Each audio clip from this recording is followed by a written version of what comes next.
everyone. Welcome to the second to last summer school event of this year. I'm Jessica. I'm the Director of Professional Education for ELI. I'm going to hand it off to our speakers. I wanted to say thank you to both Brian and Phil for coming and joining us today to talk to us about the Clean Air Act. As a quick reminder, if you want to ask a question in the room, just raise your hand. We'll pass the mic to you. If you're online, please submit your question through GoToWebinar, and I will make sure that our speakers answer it. Although I cannot guarantee if there are hundreds of questions that everyone will be answered, but I'll do my best. All right, so I'm going to pass it along. Thanks, Jessica. We'll do quick introductions here. My name is Ryan Bickmore. I'm a 6-year associate at Hogan Lovells in the environmental group, and I focus my practice on Clean Air Act, both stationary and mobile source regulation. My name is Assmus. I used to work with Ryan at Hogan Lovells, but for the last 2 years, I've been with the National Association of Clean Air Agencies. I'll tell you a little bit more about what we do in my presentation, but for now, I'll just turn it right back over to you. All right, we have a whole lot of material to cover today, so I think we'll just dive right in. But if you want to talk to Phil and I about our practices or what it's like to be a clean air lawyer, we're going to stay for 15 to 20 minutes after the presentation, and we'd be happy to chat with you then. I think what you'll glean from this presentation is that the practice of a Clean Air Act lawyer is ever-changing, and it's a really exciting time to be a clean air lawyer right now because there's just a whole lot going on. Just to give you a quick outline of what we'll talk about today, we'll start talking about what is air pollution, where does it come from, and why do we care about it. Then talk about how the Clean Air Act goes about regulating air pollution through air quality planning. From there, I'll talk briefly about the proposed ozone acts, and hopefully that'll help reinforce some of the concepts we talk about in the air quality planning section. Then talk really briefly on some of the other major programs under the Clean Air Act. We're not going to have time to dive into all of them today. And then I will talk about the two most recent Supreme Court cases, non-GHG related, EPA v. EME Homer City and Michigan v. EPA. And from there, I'll turn it over to Phil, who is going to talk about the history of greenhouse gas regulation under the Clean Air Act and also the Clean Power Plan, which is why I figure many of you here today, Phil is very well versed in the Clean Power Plan. And so I've got a lot to say about that. If all goes as planned, we're going to have some time at the end of the presentation for questions. But if you have questions throughout the presentation, please don't hesitate to ask them. And with that, so before I talk about the first pollutant, talk really quickly about what led to the promulgation of what is now the modern Clean Air Act. In the 1950s, there were a lot of air pollution-related deaths. In 1952, there were some 4,000 reported air pollution deaths in London, 250 air pollution-related deaths reported in New York. So as you might imagine, air pollution was at the height of the public conscience, and Congress wanted to do something about it. In 1955 and 1963, they passed two air legislation, but they're mostly focused on air quality research and didn't regulate air pollution. It wasn't until the 1967 Air Quality Act that Congress actually passed legislation designed to regulate air emissions. But that legislation has a lot of inadequacies and was deficient, and so in 1970, Congress passed the 1970 Clean Air Act amendments, which is now known as the foundation of the modern Clean Air Act. And when Congress passed the 1970 amendments to the Clean Air Act, they were principally concerned with 5 so-called criteria pollutants. And the first of those you see up on the slide there is particulate matter, or PM, first of many acronyms you'll hear today. The PM comes from the inefficient combustion of carbonaceous fuels. So you see on the slide, you have a campfire, you have a carbonaceous fuel, which is the wood. And in a low temperature, inefficient combustion process like that, what happens is all the fuel doesn't get burned in the combustion process and it gets emitted up into the atmosphere. So when you see the smoke there from the campfire, what you're actually seeing is tiny unburned pieces of fuel getting emitted. PM takes a lot of different forms as well, but that's the principal notion that you should take away with. And you may be familiar with what's called stoichiometric combustion. With stoichiometric combustion, the goal of combustion is you take the fuel and you only get 3 products: heat, or the energy from combustion, CO2, and water vapor. So if you have very perfect combustion, you're only getting 3 products from your fuel. Well, PM comes from non-stoichiometric combustion because you're not taking all that fuel and converting it into energy. You'll also see PM from higher temperature combustion process as well. So you see there the smokestack from a coal-fired power plant. And what you see there is a very dark stack. I mean, that's really just tiny pieces of unburnt coal being emitted up into the atmosphere. If you drive by a coal-fired power plant and you take a look at the stack, the darker it is, the more PM that's being emitted, and the dirtier it is, the more unhealthy. If it's clear, it's more water vapor that's coming out, and so it's more stoichiometric and less particulates coming from that stack. In terms of the environmental effects, PM leads to regional haze and reduces visibility. So you see here in this slide, the picture taken at the same place. I think this is somewhere in the United Kingdom. On the left there, the concentration of PM is 15 micrograms per cubic meter. That's actually slightly above what the current standard is. So that's about as much as we want PM impacting visibility. And you look on the right there, the concentration is 45 micrograms per cubic meter. You can just see the drastic impacts it has on visibility. On the right there, you can't even really see more than a mile. And you'll see instances like that here in the US if there's a forest fire, the next day, visibility is significantly reduced because of all the PM emissions from that forest fire. So PM emissions have a very significant impact on visibility. In terms of health effects, I'm not sure you can quite see that slide, but when you breathe PM into your lungs, it causes lung tissue damage, which leads to all sorts of cardiovascular and respiratory problems. So the diagram there, you breathe in PM. The bigger PM you'll get rid of through natural processes like sneezing, coughing, and swallowing. But the really fine particulate evades those natural processes and actually goes into your lungs and causes lung tissue damage. Another thing is that in the combustion process, very often very hazardous chemicals can absorb onto particulate, like mercury and selenium, and when you breathe that into your lungs, it causes all sorts of health issues as well. So that is the first criteria pollutant. The second one is carbon monoxide, or CO. And the sources of carbon monoxide are, again, inefficient combustion, so non-stoichiometric combustion. You take an old vehicle like this Volkswagen van, and these are very inefficient vehicles. They're not very good at taking fuel and turning it into locomotive force. And so in that very inefficient combustion process, you get a lot of carbon that doesn't get fully oxidized. So the goal, of course, is to turn it into CO2 if it's stoichiometric combustion. Well, if it's an inefficient combustion process, that carbon won't get fully oxidized and it turns into CO. About 85%, I think, of 80% of CO emissions come from cars in the United States. So they're the primary sources of CO emissions. And it's primarily these older cars like this. You're not going to see as much CO emissions from newer cars. We'll talk about why here in a few slides. In terms of the health effects of CO, it is deadly. What happens is it actually tricks your blood cells. So the hemoglobin in your blood cells has this job of going to your lungs and picking up oxygen and then taking that oxygen and delivering it to body tissue. What happens with CO is that your hemoglobin will go to pick up the oxygen and pick up CO instead. And once that happens, it cannot get rid of the CO. It binds very, very tightly to your hemoglobin. So two things happen. One, your body tissue doesn't get the oxygen it needs. And two, your blood cells pretty much poisoned. So if you breathe in too much CO, it is deadly. In terms of environmental effects, it will also impact anything else with hemoglobin. But when we talk about CO, it's principally health effects that we're worried about. All right, moving on, we're going to talk about two criteria pollutants now, and that's because they're related.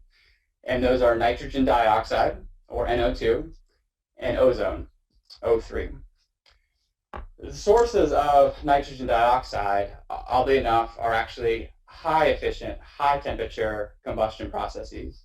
So you see a new Ferrari like this in this photo, you're not going to see a lot of smoke or CO coming out of the tailpipe, but instead you're actually going to get a lot of NO2 emissions. And the reason for that is vehicles like this, they burn atmospheric air, and the air is made up of some 78% molecular nitrogen, which is N2. And at high enough temperatures in vehicles like this, that bond will break between the molecular nitrogen and two ends, and those ends like to oxidize in the combustion process. So they'll form NO, NO2, NO3, and NO4. Altogether, we refer to these as NOx, the X representing a variable between 1 and 4. And NO2 was the criteria pollutant that Congress was most concerned about when it enacted the 1970 amendments to the Clean Air Act. About 60% of NO2 emissions come from vehicles, and 30% come from fuel combustion in the United States. These NO2 molecules then get emitted up into the atmosphere, and they're highly reactive. And so in the presence of heat and other unburned hydrocarbons, they're actually going to form into ozone and smog. And so ozone actually doesn't get really emitted from the combustion process so much, but actually forms in the presence of other chemicals in the atmosphere, NO2 and unburned hydrocarbons, to form to the smog you see here. This is Los Angeles. So if you're actually going to try to control ozone, the best way to do that is actually reduce NO2 emissions or VOC emissions as well. So that's why NO2 is called an ozone precursor. I'm from Colorado. Denver has some ozone non-attainment issues. And so on really hot summer days when they're coming up and there's not a lot of wind predicted, you'll see signs requesting that you consider taking public transportation that day. And the reason that they request that, of course, is that by limiting the number of NO2 emissions from vehicles, they'll in turn limit the amount of ozone that's formed. So that's NO2 and ozone. In terms of the health effects, ozone is very reactive, and it can actually oxidize your lung tissue and cause all sorts of lung tissue damage, and so it impairs your lung function. And that's why you get ozone alerts. So on really hot summer days, like it was a couple days ago here in DC, you get yellow or red ozone alerts. And what they're warning is people that are particularly sensitive, people with asthma or children or the elderly, not to go outside because of those dangerous levels of ozone in the air. Ozone actually also has significant impacts on the environment as well.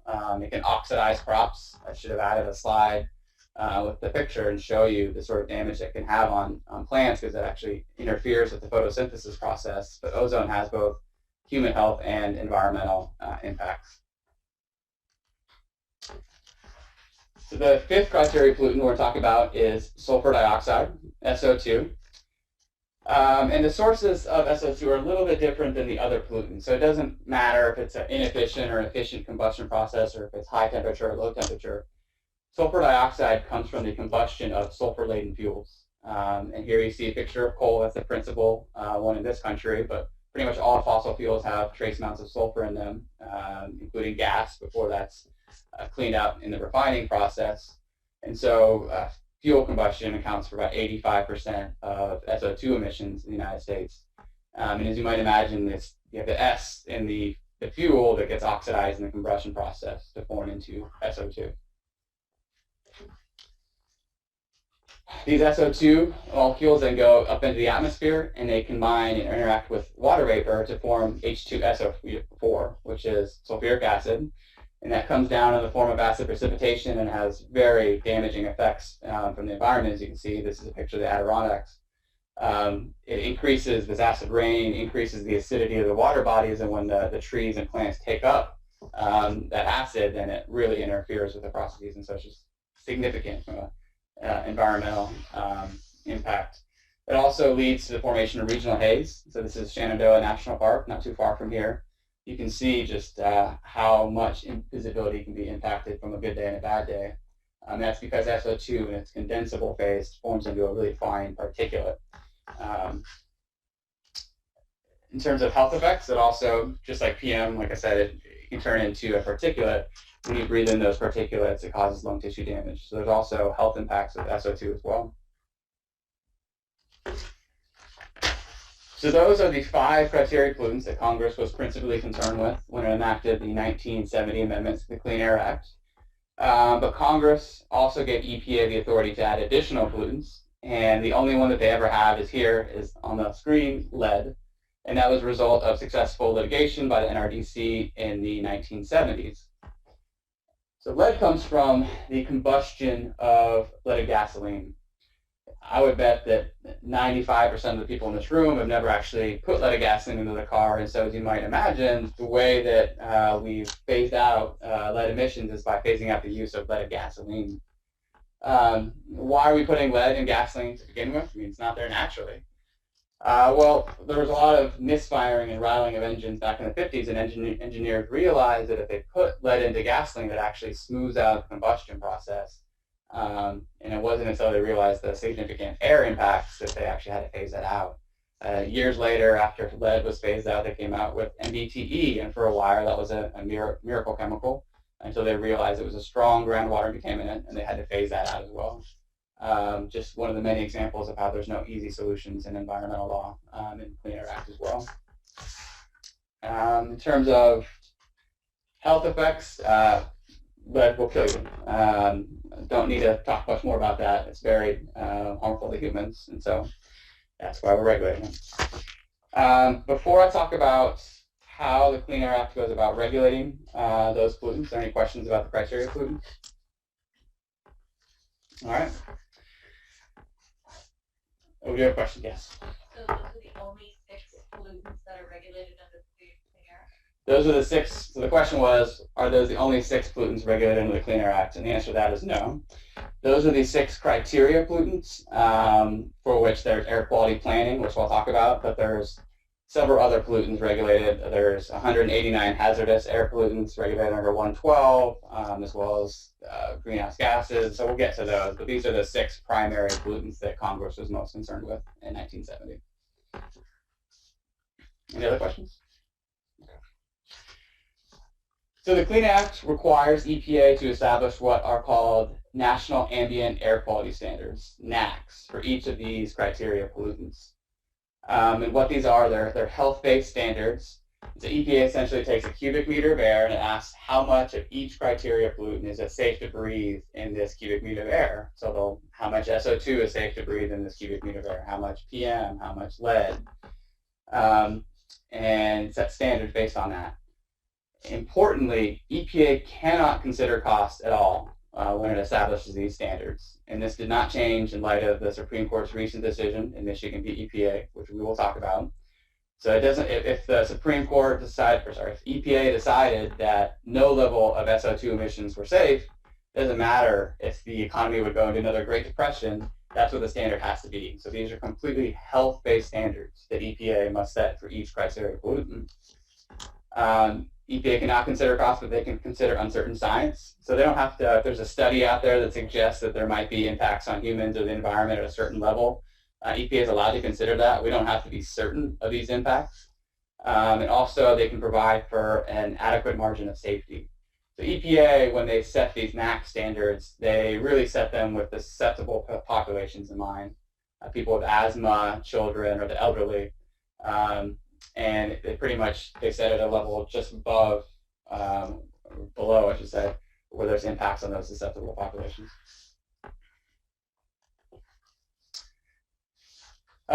So if the air quality in your region is below the NAAQS, you're said to be in attainment, so you're breathing a healthy amount of air. If you are in an area of the country where the NAAQS level of air quality is above the NAAQS, you're non-attainment. You're breathing unhealthy air. So you have this notion of attainment and non-attainment. Attainment, you're breathing healthy amounts of air. Non-attainment, not healthy. So in a fit of optimism, in the 1970 amendments to the Clean Air Act, Congress directed EPA to make sure that the entire country was in attainment with all the standards by 1975. Mind you, EPA was also created in 1970. It didn't exactly happen that way. There's still a lot of areas in this country that are not in attainment with the NAAQS for various criteria pollutants. To be fair, EPA keeps lowering the number. So there's a note on the slide there that EPA is required to review these NAAQS every 5 years. And so what they'll do is they'll look at the science and see if there's any reason that they need to lower it or if the NAAQS is adequate. And so when EPA has done this in the past, they've either always kept the NAAQS where it is, or they've lowered it based on new science. They've never actually increased the NAAQS. And it makes good sense. I mean, we're learning more and more about the impacts of pollution on human health. So that's why the NAAQS keeps getting lower and lower for each of these pollutants. There's also a note there that it often takes longer than 5 years for EPA to actually review that, and that's because often the the NAAQS review depends on political will. So in the Bush administration, the 5-year deadline slipped to review the NAAQS for the various criteria pollutants. In the first term of the Obama administration, he directed EPA to review all the NAAQS, and now in the second term, they're re-reviewing the NAAQS that were set. EPA must establish both primary and secondary NAAQS. The primary standards are designed to protect public health, humans, and the secondary NAAQS are designed to protect public welfare, or the environment. In practice, because EPA has interpreted public health so broadly, really there isn't much difference in between the two of them. Usually the primary and secondary NAAQS are set at the same level. In some instances, the primary is actually more stringent. But this is becoming increasingly important in the context of ozone, because there's been a lot of studies recently that have come out which shown that the level of the ozone NAAQS level designed to protect human health may not be sufficient to protect against environmental damage. And so we'll talk about that issue when we go and talk about the newly proposed ozone NAAQS. But it's possible that EPA could end up setting a secondary NAAQS for ozone that's lower than the primary NAAQS. We're not going to go into this in detail. This is just the NAAQS chart from EPA's website. You can see there you have the 6 criteria pollutants. You have the primary and secondary standard and the averaging times in the standards for each of those pollutants. All right. So Section 107 of the Clean Air Act divides the whole country into what are called AQCRs, Air Quality Control Regions. And the question is not, is the whole country in attainment for PM and NO2? The question is each AQCR in attainment? And they answer this question on a criteria by criteria pollutant basis. So an AQCR can be an attainment for lead, but non-attainment for NO2. Attainment for SO2, but non-attainment for ozone. These AQCRs generally follow pre-existing state boundaries, think sort of at the county level. Though the AQCR that you guys are sitting in today includes Southern Maryland, DC, and Northern Virginia. So we talked about how EPA needs to set the NAAQS and how the whole country is divided into AQCRs. How do you go about achieving compliance with these NAAQS standards? Well, each state is required to develop what is called a State Implementation Plan, or SIP, designed so that each AQCR within its region attains and maintains compliance with the NAAQS. So it's the states that are responsible for these. So these are collections of state law, state regulations designed at reducing emissions so that they meet the NAAQS standards. So this notion of cooperative federalism. Why take this approach? Well, here Congress was very wise because the sorts of decisions that have to be made in order to get the air quality in your region to a healthy level are much better left for local decision makers. For instance, a jurisdiction might have to determine whether or not they want to keep, in East Texas might have to decide to keep a refinery or a chemical manufacturing facility. In the decision of which facility that they want to keep, they need to decide what type of industry they want in the area, and so it's much better for local decision makers to make those kind of decisions. You can kind of imagine the reaction that would happen if federal EPA were to come in and say, all right, we're shutting your refinery. So it's the states that are principally the ones that are responsible for achieving compliance with these NAAQS standards. All right, so these states, they submit these SIPs to EPA for approval. It's sort of a negotiation and a back and forth process where the states will submit these SIPs. They're just a compendium of state laws, and they try to show to EPA why they comply with Section 110 of the Clean Air Act. And if EPA agrees, they'll approve it. If they have some issues, they may go back with the states. So it's a negotiation, and ultimately EPA can either approve it in whole, approve it in part, or reject it and just create a federal implementation plan in its place. EPA has 1 year to approve the SIP, so I've seen this deadline slip. There's been instances where EPA hasn't approved a SIP in 12 years, and it creates all sorts of complications for the regulated community because they need to figure out exactly what standards to comply with. But sometimes they're able to approve the SIP within the year deadline. Yeah, another question? It's a general SIP. So the question was, is there a SIP for each criteria pollutant, or is there a general one? The answer is it's a general one. It includes all the criteria pollutants, and it also includes several other programs under the Clean Air Act as well. We're trying to take right now we're taking a focused look on air quality planning, but there's a lot of other programs that are included in these SIPs as well. So there's one giant document that's designed at regulating air pollution within the state. Another question? Do all states have SIPs, or does a SIP subject to it? All states are supposed to submit SIPs, and that's what the way the Clean Air Act is designed is for states to. Yeah, there have been some have been rejected. There's some FIPs that are still in place right now for certain aspects of the Clean Air Act. And when Texas refused to adopt EPA's greenhouse gas PSD rules, EPA issued them a FIP. And so I think Texas is actually in the process now, or has actually now gained control of that aspect of the program. But there are FIPs in place. Some states, there's FIPs for travel reservations as well. So there's a combination of SIPs and FIPs. Yeah. Questions back? When EPA sets the standard for criteria pollutants, does it, and you said it considers them separately? Yep. Can it or does it consider the effects of all? So you said like cubic meter. Does it think about interaction effects or like cumulative effects, or does it have to consider each one separately? And the second question is, what the punishment is for areas that are in non-compliance? Okay. So two questions. The first is when EPA sets these NACs, does it just consider the pollutant, or is it consider the cumulative impacts of the other pollutants as well, and what's the consequence for being non-attainment? To answer the first question, I think they just look at the criteria pollutant they're looking at. I'm not sure. It's a very complicated science. They may look at cumulative effects as well. I'm not certain on that. But I think it's a criteria by criteria pollutant analysis. On the second question, we'll definitely talk about that. If you're in non-attainment, there's all sorts of requirements that apply to those regions, and there's a slide on that. Another question? DC, we're in EQCR that covered Southern Maryland and Northern Virginia. And DC, yes. Yeah. Who does that SIP? Is it common to have EQCR go across state lines? There are. So the question is, who does the SIP for the current for the AQCR where they're in, which is Southern Maryland, Northern Virginia, and DC. I mean, Virginia and Maryland have their own SIPs, and their SIPs need to address attainment in their portion of that AQCR. So they're still just really responsible for what's in their jurisdiction. So it's a strange situation where you have multiple SIPs that are going to be working towards achieving compliance in this one SIP. I think there's other instances where there is, a few other instances where there are cross-boundary AQCRs, but for the most part, they really are just within states on a county level. That's a good question, though. Okay. Good question.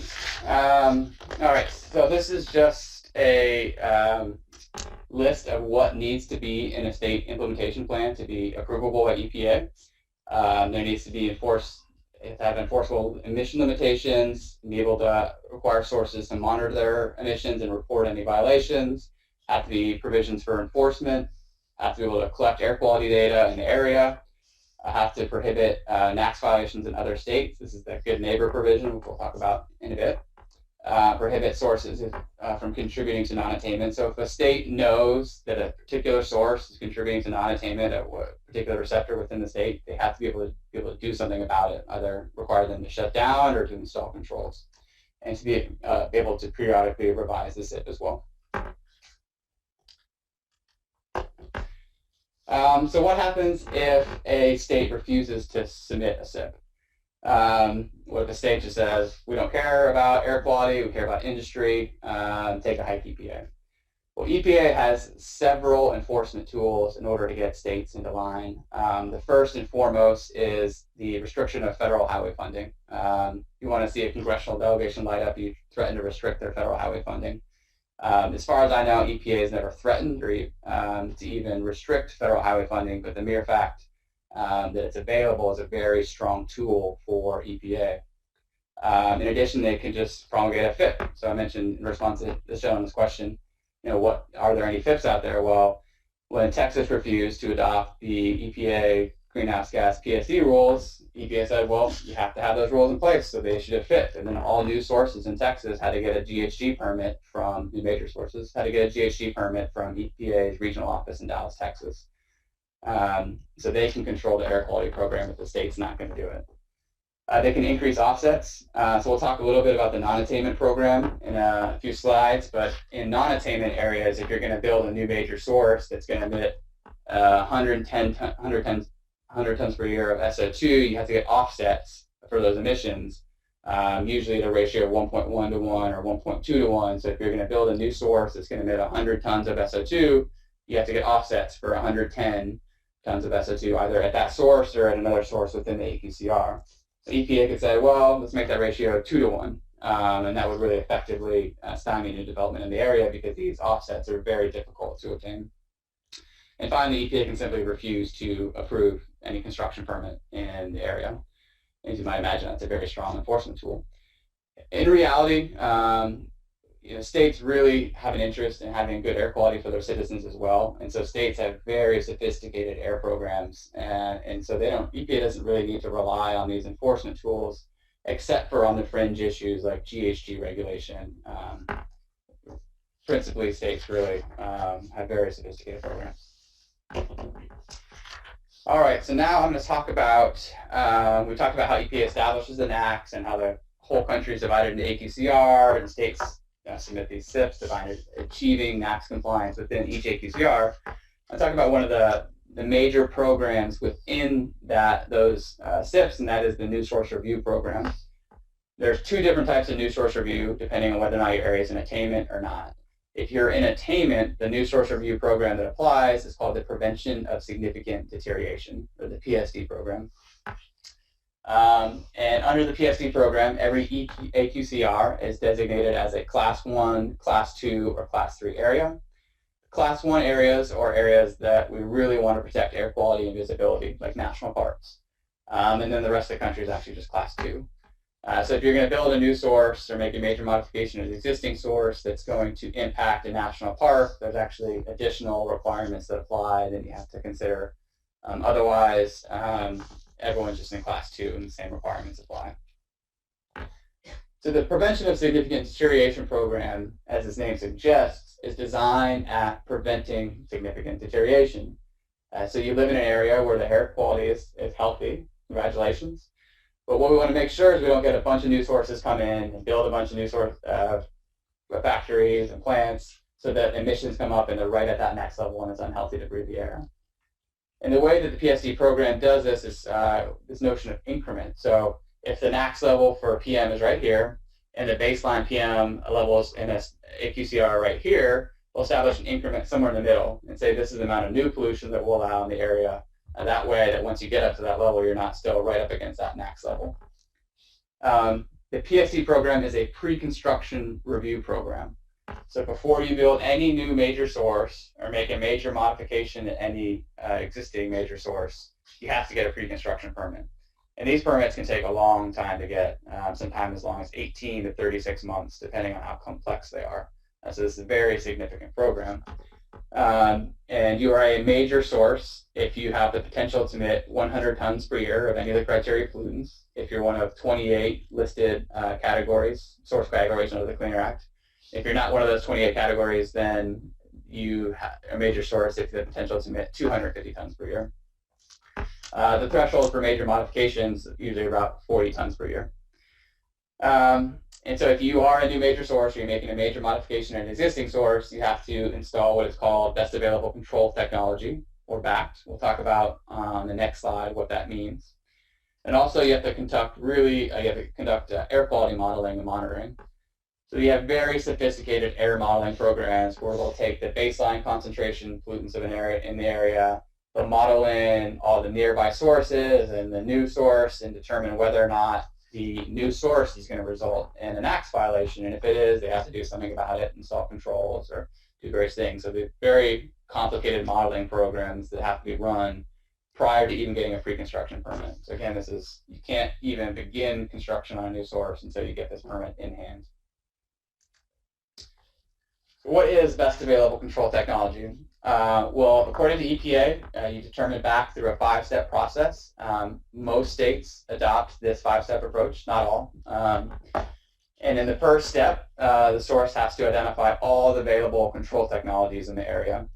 So you just have to catalog all the potential control technologies for each criteria pollutant, whether it be selective catalytic reduction, carbon sequestration in the context of GHGs, and just identify any potential available control technology.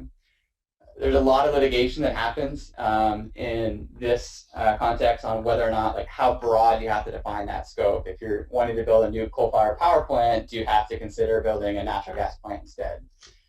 EPA generally said no, but sometimes if you're building a new coal-fired power plant, you have to consider integrated gasification combined cycle, which is a more efficient technology. And so a lot of litigations happened over exactly how broad you have to cast that net. And the principal rule is you don't have to consider control technologies that will redefine the source. In the second step, you take all those control technologies and you eliminate any that are technically infeasible for that particular application. So, for instance, for any power plant, whether it be natural gas or coal-fired, selective catalytic reduction is usually used to control NO2 emissions. But for instance, in a case in North Dakota, there was a coal-fired power plant that was using a particular type of lignite coal, which actually fouled the catalyst and rendered it inoperable. And so in that application, SCR was not technically feasible for that type of power plant, and they were able to eliminate SCR from this step. So here you can eliminate anything that, although generally is available for that type of source, for whatever reason in that application is not technologically feasible. Carbon capture and sequestration is always a big issue in this step. EPA generally says that sources should consider that to be technically feasible. Those sources still often argue in this step, and permitting agencies agree that it's not feasible because there's no sequestration options, or there's no, you can't get a pure enough CO2 stream to capture and inject. So that's a big issue these days. In step 3, you rank the main control technologies. This is very easy. You just order them based on their control efficiency. And then in step 4, you evaluate the most effective control technologies. So you do a case-by-case consideration of energy, environmental, and economic impacts. And as you might suspect, economic impacts is the biggest one there. So you sort of, you look at how much it costs per ton of remove for each pollutant. And so you could conclude that SCR would cost $7,000 per ton of NO2 removed, and you may, the applicant may say to the agency, that's infeasible, that's too expensive, we should eliminate that. And $7,000 per ton of NO2 removed is pretty high, and probably a state permitting agency would agree that that's too expensive. And some state permit agencies actually publish these figures of how much you have to spend to reduce each pollutant. And if you're above that, then you don't have, you can say it's technologically or economically infeasible. And if you're below that and you have to install it, other permitting agencies don't actually publish those numbers, and it's much more of a case-by-case analysis. But at the end of the day, if the top option is too expensive, sources can eliminate that, and you go to the next one, and you keep going all the way down until you find an option that is economically viable. And that is selected as backed. Any questions about backed? Yeah, in the back. Are there a lot of, I would assume there's a lot of fights over what the actual cost is as technology changes? Talk a little bit about that, and how they evaluate costs and what changes technology. Yeah, so the question is, I imagine there's a lot of fights over the actual cost, and there are. There are default factors that EPA publishes that a lot of sources use, and typically most permitting agencies are okay with that. Some environmental groups challenge those, saying they're too conservative and not actual, but usually in the cost analysis, you look at both the capital cost of the control technology itself, but also the operational maintenance over a certain amount of period of time. And in the reductions, it's difficult to predict how much each pollutant is going to be removed. There's standard emissions factors, EPA's AP42 factors you can use to try to predict how much pollution would be removed by result of that control technology. But again, a lot of environmental groups think that those are too conservative, and so there's all sorts of fights on what factors you use for cost and what factors you use for emissions. At the end of the day, just try to paper the case the best you can. That's a good question. There's no real right answer to it. You just try to put your best foot forward when you're trying to get an air application in, and then environmental groups will likely challenge that sometimes if it's not sufficient enough. Yes, and it's also about what is too expensive, really. BACT is a requirement, and so there's a good argument that, look, even if it's expensive, this is what the law says. Just because it costs $7,000 per ton doesn't mean other sources have to do it too. And so there's each step of the BACT analysis, except for 3 and 5, have a lot of litigation, a lot of arguments about what's proper. And these permits then, just real quickly on the process, the permit applicant will submit a complete permit application to the agency. They'll review it. If they think it's complete, they'll publish a draft permit for public comment. They receive public comment on it, and that's when groups will comment on it, and then the agency ultimately decides what the appropriate, what BACT should be based on those comments. Any other questions? All right. So this goes to your earlier question, actually. What happens in non-attainment areas? Well, in the non-attainment areas, they also have a new source review program, just like the PSD program. So any new major source has to get a permit prior to beginning construction. But it's much more stringent than the PSD program. For instance, the control technology that has to be installed is called LAIR, which is the lowest achievable emissions rate. And that's basically the best control technology that's been demonstrated in practice. Also, new sources and non-attainment areas have to obtain offsets, usually at a ratio of 1.1 to 1 or 1.2 to 1. So if a new source is going to emit 200 tons of NO2, you have to get 220 tons or 240 tons of offsets, either by shutting down another unit at your facility, installing controls on another unit, or getting offsets from another unit within the same UQCR from another company. Finally, the other major difference in the NSR program is they have different major source thresholds. That can be as low as 15 to 40 tons per year, depending on how bad the air quality is. So it basically pulls more new sources into the regulatory regime under new source review in the non-attainment areas. What this slide shows here is sort of the non-attainment requirements applicable to ozone areas. Has different levels of requirements depending on how bad the air quality is. These are all listed out in the Clean Air Act in Section 182. But if you're in a marginal non-attainment area, you have to take an emissions inventory. So you have to know exactly where the emissions are coming from in your area. Existing sources have to install what's called RACT, reasonably available control technology. So we've just been talking about new source review. So that doesn't touch any existing sources at all unless there's a major modification. Well, if you're in a non-attainment area, the permitting authorities can require existing sources that are just turning along to install controls. Again, new source review there. And then as it gets more stringent, so in the modern non-attainment area, they still have to do everything in the marginal, but then they have to also do a 15% reduction in emissions. The NSR offset ratio is increased. So in the marginal non-attainment, it's 1.1 to 1. In moderate, it's 1.2 to 1. Go all the way to extreme, and the offsets are 1.5 to 1.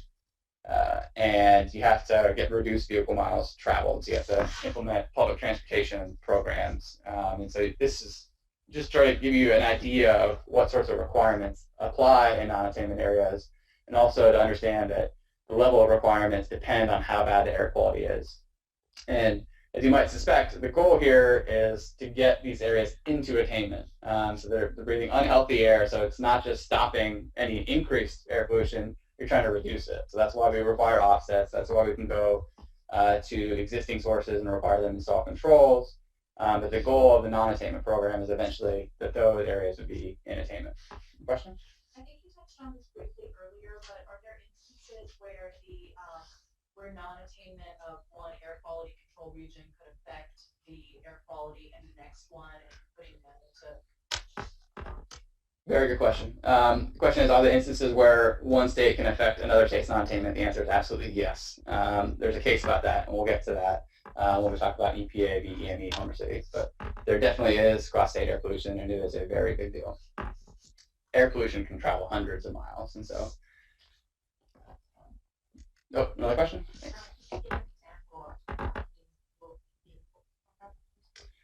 Under Title II, just for example, the Clean Fuel Vehicle Program, that might be incentive programs for electric vehicles or hybrids, such as state tax credits. Again, these steps are state law, so they can think of creative ways to actually get emissions to be reduced. But I think clean fuel programs are incentives for vehicles like that or other ones.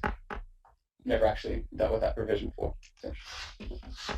All right, so we're going to talk about the proposed ozone acts, and hopefully this will sort of reinforce some of the concepts that we've talked about in terms of air quality planning. So on November 25th, 2014, EPA proposed new ozone standards. As I said previously, EPA is required every 5 years to look at the standard, determine whether or not it's still adequate, whether or not it should be lowered. The most recent ozone acts was from 2008, and so they're pretty good, not too far off the 5-year target.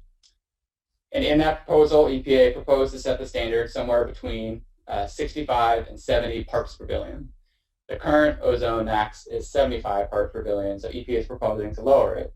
So they've found new science, new studies suggest that there's human health and environmental impacts at 75 parts per billion, and so you need to get it even lower.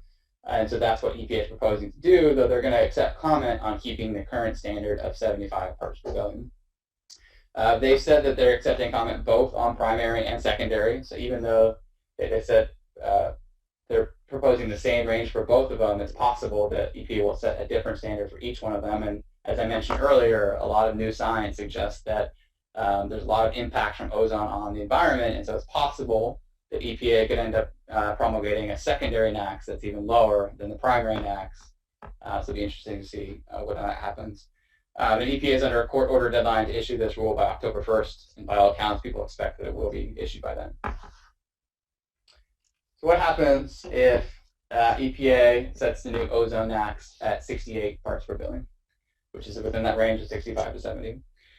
Well, first, states got to figure out who's in attainment now and who's not. So states will go and they'll look at each of their AQCRs and they'll figure out which of their AQCRs are in attainment, which are not, and submit recommendations to EPA as to which areas are in attainment or not based on the air quality monitoring data in the area. And EPA will review and approve it or have it back and forth. And so it's usually about 24 months on the dot that these designations will be finalized. And once the area designations are finalized, sources in that area must comply with the relevant standards. So if you have an area that used to be in PSD, that used to be in attainment with the old standard, so PSD applies, that is no longer in attainment, all of a sudden the NSR non-attainment program requirements, which I talked about, are very stringent, are going to apply in that area. So it's very significant in terms of the impacts in that region. And states must also submit updated SIPs reflecting the revised NAAQS as well. This here is a map from EPA, which shows what areas, what counties would be in non-attainment if they set the NAAQS either 70 or 65 parts per billion. If EPA sets the NAAQS at 70 parts per billion, everything there in blue will be in non-attainment. So pretty much all of California, all the major metropolitan areas like Dallas, Houston, Denver, here, and DC and Maryland. And if EPA sets it at 65, I think it's just the light blue areas that will be in non-attainment. But as you can see, I mean, it's just a very, very significant impact. This rule is very important because it's going to have a big impact on the rest of the country. In fact, yesterday, the DC Chamber of Commerce came out with a report sort of blasting EPA for this proposed ozone NAAQS, saying if they lower the ozone NAAQS, then all these new transportation projects in the region are going to be shut down. Because they actually cited to EPA's authority to restrict federal highway funding as one of their enforcement tools, which is kind of a joke because they've never actually done that. It's not likely that EPA is actually going to do that. But the Chamber of Commerce is out there, and this is the first of a series of reports that they're going to issue talking about the impacts of what would happen on our economy if EPA were to lower the ozone NAAQS. And so it's a very, very controversial issue. So it'll be interesting to see where EPA ends up going on this. Any questions about the new ozone act? All right. This is just a quick review of what we've covered. Section 108 lists the criteria pollutants. 109, EPA set NAAQS. 107 divides the whole country up into AQCRs. 110 is the requirement for what needs to be in these SIPs to be approvable. 160 through 169 is the attainment area requirements, and 171 through 193 are the non-attainment area requirements. All right, stepping back a little bit further, here is the Clean Air Act. We've talked about the first three under Title I in the first 55 minutes. As you might imagine, we're not actually going to have time to go through all these in detail, especially because we want to leave plenty of time for the GHG side. But in fairness, air quality planning is the core of the Clean Air Act, so it makes sense to spend some time on that. But we're really going to quickly go through some of these big programs, talk about 2 Supreme Court cases, and turn it over to Phil. So under Title I, they also have new source performance standards. These are technology-based standards, basically that if you're going to build a new type of vat source in this country, this is the minimum emissions that must be met. So a new Portland cement factory, a new secondary lead smelter, a new web coating facility, if you're going to build a new source, that's the minimum. It always serves as a floor in the NSR PSD new source review analysis. A lot of the times the new source review program eclipses the NSPSs because they're set in time. So if you have a new source you're building in 2015 and you're looking at an NSPS that was promulgated in 2000, odds are the technology has improved since then, and the new source review analysis is going to result in more stringent controls. But one of the big benefits of the NSPS program is it actually regulates a lot of minor sources, smaller sources that wouldn't otherwise be regulated under the new source review program. That's also important in the context of GHG regulation, which Phil will talk about. Air toxics under 112 of the Clean Air Act, that regulates all the really, really hazardous air pollutants like asbestos, chlorine, mercury. We'll talk about them a little bit more when we talk about Michigan v. EPA. Title II regulates mobile sources, so a whole title devoted to regulating cars, trucks, e-buses, motorcycles. Obama administration just announced their intent to regulate GHG emissions from airplanes, so it'll be very interesting to see how that plays out in the coming years. But essentially, these are emission standards for any new type of those automobiles. We hear a lot about NHTSA conducting recalls if there's a safety issue with it, like for instance, the Takata airbag recalls. Well, EPA also can recall vehicles if they're not meeting their emission standards, and they have done so in the past. There's also programs under Title II regulating fuels and fuels additives. So there's programs that require refiners to remove so much sulfur from the fuel that they refine. They also have to use a certain amount of renewable fuels, biodiesel, ethanol, put that into the fuel. It's called the Renewable Fuels Mandate, and it's all over the news. It's a huge program. It's very interesting. We're just not going to have time to talk about it today. But Title II of the Clean Air Act is what deals with fuels regulation. And also there's greenhouse gas standards now for model year 2012 and beyond light-duty vehicles, and they're also regulating heavy-duty vehicles as well. And these are essentially fuel efficiency standards because there's no post-combustion controls for CO2s at this point. Moving on quickly. Title III includes the definitions and the enforcement provisions. Importantly, Title III includes a citizen supervision, so citizens can enforce pretty much any requirement under the Clean Air Act. Title IV, noise pollution, don't need to worry about that. Title IV-A, the acid rain program. This came about as a result of the 1990 amendments to the Clean Air Act, and it imposed a cap-and-trade system on SO2 and NO2 emissions from power plants. And it has been a very successful program, and it also represents a departure from the sort of traditional command and control style of the Clean Air Act. So it's been a very good program, successful program regulating SO2 and NO2 emissions from power plants. Title V is the operating permit program. So prior to this is also the 1990 amendments, and prior to that, you'd have instances where a source would have 7 to 10 different permits that have been issued in the course of time for various projects, and it was nearly impossible to figure out what standards actually apply, especially if you're a citizen and trying to do enforcement action, you just don't know what requirements apply. So the whole purpose of Title V is to take all those requirements and put them in a single operating permit that has to be renewed every 5 years. And Title VI is the stratospheric ozone protection. So this is an outgrowth of the Montreal Protocol, an extremely successful program. It regulates CFCs, HFCs, and other ozone-depleting substances. You don't hear a lot about the ozone in the stratosphere anymore, so as you might suspect, it's been very successful. All right, before I talk about the 2 Supreme Court cases, does anybody have any questions on that lightning round of Clean Air Act review? Yes. The administration do you take that off the book for HFCs now, or plan, or is that not part of it? Under Title VI? Yeah. Yeah, they regulate HFCs under Title VI. So the administration has announced that they are going to regulate HFCs. That is all under Title VI, not under other. It might be under 112. I'm not sure. I'm not really familiar with that, but it's possible. I suspect maybe it's under 112, which is a hazardous pollutant, but it may be under that program as well. Another question here? Does NSPS apply to major modifications in addition to actual new sources? Yes. And there can be an NSPS applied for modified sources. I think this will come up in the GHG context, so I'll defer to that. But yes, they can. Good question. Okay.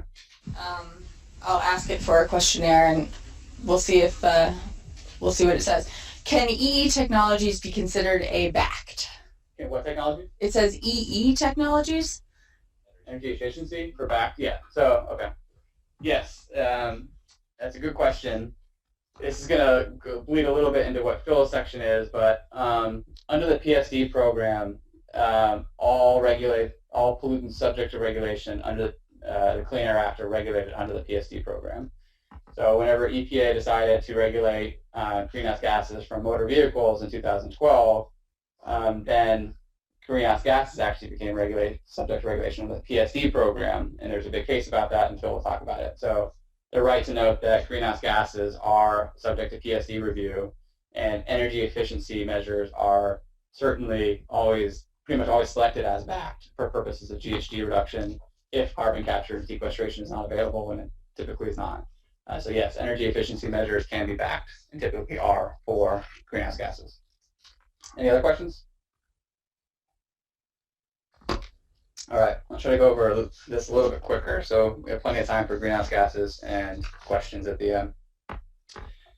So talk about two recent Supreme Court cases, non-GHG related. The first is EPA v. EME Homer City Generation. That talks a lot today about how states deal with air pollution within their boundaries, and if they know of a particular source that's causing a non-attainment violation, they can go and cause that source to install controls or be shut down. What about cross-state air pollution, where pollution from one state affects non-attainment status of another, which happens all the time. Pollutants travel for very long distances. I mean, one source could just build a bunch of new sources on the border, and then it would just all be sent to another state and it'd be their problem. But the Clean Air Act has something to say about that, and that is in the form of the good neighbor provision under Section 110. So one of the requirements of a SIP is that it actually address potential non-attainment in downwind areas. And so over the past decade, 2 decades now actually, EPA has promulgated a series of regulatory actions designed at regulating cross-state air pollution. Started with the NOx SIP calls. They actually called in these SIPs and made them and reduced their NOx emissions because of impacts of cross-boundary air pollution. They enacted the Clean Air Interstate Rule, which is actually overturned by the DC Circuit in 2008. But the DC Circuit let the rule stay in place while EPA went and tried to fix it. And EPA came back with the cross-state air pollution rule, also referred to as the transport rule. And that was the rule that was at issue in EPA v. EME Homer City Generation. The rule basically is designed to regulate upwind states that significantly contribute to downwind non-attainment in another state. And the way that EPA figured out how a state significantly contributes to downwind non-attainment is a 2-part test. First, if their impacts at a receptor in a downwind state were above 1% of the max. And 2, if there's cost-efficient control measures available to reduce those NO2 and SO2 emissions. And then based on that, they established budgets for each of the states that were upwind states, the 27 states. And that's the basic premise of the rule. It's a very complicated rule. So after that was issued, it was challenged and went up to the DC Circuit, and the DC Circuit overturned the rule on 2 primary grounds. First, the DC Circuit said that the EPA didn't give states enough time to come up with their own budgets. We talked a lot about how the Clean Air Act has this notion of cooperative federalism, where states are supposed to be given the first chance to try to figure out how to achieve compliance, and if they don't, then EPA can come in. Well, EPA made the determination that these SIPs were inadequate, and on the same day or maybe the next day issued this new rule. And so the DC Circuit said you need to at least give the states some time to actually figure out what their budget should be. And the second one, more importantly, I think, is they said they should not have considered costs in determining proportionate responsibility. The primary reason that they objected to this is we had 2 states, both which have impacts on downwind states, and one state where it's really cheap to control emissions and another state where it's really expensive.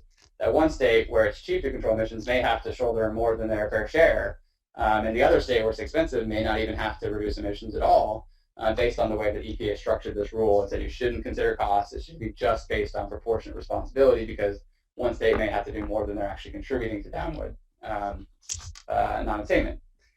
The Supreme Court took up the case, and they reversed the D.C. Circuit and upheld the rule, and they just really deferred to EPA's expertise in this matter. Said that cross-state air pollution is a really complicated issue. They thought it was fine that EPA issued the FIP the same day. The Clean Air Act says that after making a determination that a FIP is inadequate, EPA has up to 2 years to issue a FIP. They said up to 2 years includes today. And then on the issue of cost, they just deferred to EPA on that matter. And it said if there's a state that is particularly burdened by this approach, for instance, if they think that they have to reduce their emissions by more than they're actually contributing to downwind non-attainment, then they can bring a particularized challenge to the rule. So Supreme Court really deferring to EPA on this one. Fast forward a year, and we have a case where this is decided less than 30 days ago, where the Supreme Court overruled the EPA, held that they were arbitrary and capricious. And this is due to regulation of, under Section 112 of the Clean Air Act, which I mentioned regulates hazardous air pollution. Section 112 was included in the 1970 amendments to the Clean Air Act, but it was very inadequate. EPA didn't end up really regulating much hazardous air pollution as a result of that, those rules. And so in 1990, Congress totally revamped the hazardous air pollutant program. And what they essentially did is they listed 189 hazardous air pollutants. Again, these are extremely dangerous substances like asbestos, mercury, selenium, chlorine, and said that EPA has to regulate all major sources of those pollutants and some minor source as well. And EPA, what they do is they establish industry-based rules similar to NSPS standards. If you're going to build a new refinery, there's a max standard applicable, or a NESHAP applicable to that facility that you have to comply with. And these rules require that these facilities install what's called maximum available control technology, or MACT. What that is for new sources is effectively the best control demonstrated in practice, and for existing sources, it's the average of the 12% existing sources in practice. So there's a special provision in the rule, though,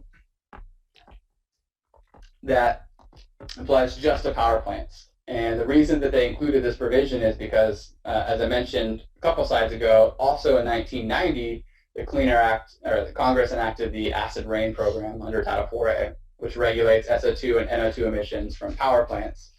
And there was a concern that, or thought that maybe because you're going to regulate those emissions under that program, there wouldn't be any need to actually regulate power plants under 112 as well. And so it directed EPA to conduct a study to determine whether or not it's necessary and appropriate to regulate power plants under 112. And if so, then they can go ahead and regulate them just like the other industry categories. So in the 90s, EPA went ahead and did that study, and they ultimately concluded that they should regulate power plants. Importantly, they did not consider costs at all when they did that study. And so once they decided they were going to regulate power plants, they went through this process of establishing the NESHAP and what's known as now the mercury and air toxic standards. And when they were promulgating that rule, they definitely considered costs in the control, in terms of controls, and also in the accompanying regulatory impact analysis. But they did not consider costs at all when they made that initial decision to regulate. After the rule, the MATS rule came out, it was challenged by industry in a number of states on all sorts of grounds. The D.C. Circuit upheld the rule, and then the Supreme Court granted cert on one narrow question, on one argument that was raised, and the question was whether or not it was improper for EPA to not consider costs when doing that initial determination of whether or not it was necessary and appropriate to regulate power plants. And it went up to the Supreme Court, and they reversed the D.C. Circuit. They said that EPA should have considered costs. I have a quote here from Scalia, who wrote the majority opinion. One would not say that it's even rational, never mind appropriate, to impose billions of dollars in economic costs in return for a few dollars in health or environmental benefits.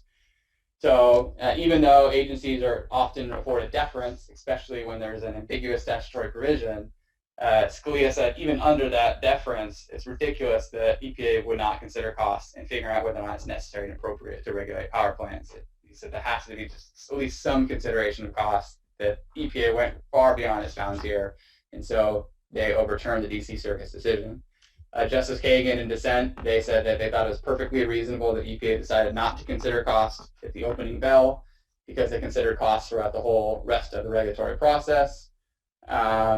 But I think an important thing to note is this case doesn't have any impact, really. It's a very narrow decision that only pertains to one particular provision that relates to power plants under 112. You still cannot consider costs when you're promulgating NACs. It doesn't affect the legality of any other standard under 112. So it's a very narrow decision about power plants, requiring EPA to consider costs in determining whether or not it's necessary and appropriate under this very unique provision. Importantly, there's still some outstanding issues that remain. The rule still remains in effect. The Supreme Court sent it back to the DC Circuit to determine what the appropriate remedy is. They can either remand it and leave it in place while EPA fixes it, or they can vacate it and basically send EPA back to the drawing board. The Supreme Court didn't explain how to consider costs in its decision, just said you have to consider costs. And so there's a big question about co-benefits, like, can you just look at the benefits associated with mercury reduction, or can you look at the benefits associated with co-benefits, like all the PM that gets reduced as a result of controlling mercury? One quick note, which leads into the greenhouse gas discussion, is EPA and environmental groups have already said that they prefer remand. They want the MATS rule to remain in place while EPA fixes this one issue by the Supreme Court. And industry typically, in cases like this, wants vacatur. They want the rule thrown out. But here, industry may actually favor remand because one of the primary arguments they have against the Clean Power Plan, which Bill will talk about, is based on the House version of the 1990 amendments to the Clean Air Act. So there's an argument that you can't regulate a source both under 112 and under 111D, which is where the Clean Power Plan comes from. And so in order to preserve that argument, industry may actually prefer that this rule remain in effect, because if it gets vacated, then that argument goes away. All right, I think I'll turn over to Phil now. Great. I'll leave my slides up. I don't know.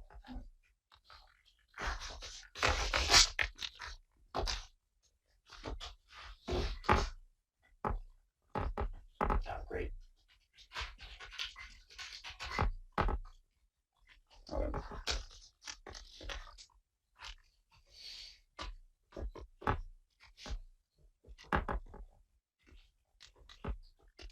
Fantastic.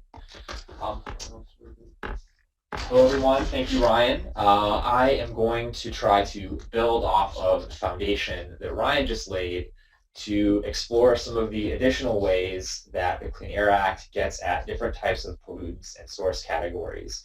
And to do that, we're going to talk about greenhouse gas regulation, and then eventually a very, very recent, important, significant rulemaking that's ongoing called the Clean Power Plan. So before I get to that, a little bit of background about NACA, the National Association of Clean Air Agencies, where I work. I was formerly at a law firm, a colleague of Ryan's. A couple of years ago, I moved to NACA. We are one of many national associations based here in DC, but we represent state and local air pollution control agencies. We have members in 41 states, also the District of Columbia and multiple U.S. territories, and we also represent 116 out of 117 local air pollution control agencies. Under the Clean Air Act, it's these state and local agencies that are given primary responsibility for implementation. So in Ryan's presentation in the NACS SIP context, we heard a little bit about how even though EPA sets the standards, it's the states that are ultimately responsible for figuring out what permit goes with what source and how to actually achieve those standards. So NACA works with those interests primarily to interface between them and EPA to help things work as smoothly as possible. So today, I'd like to cover a general overview of the greenhouse gas regulation under the Clean Air Act.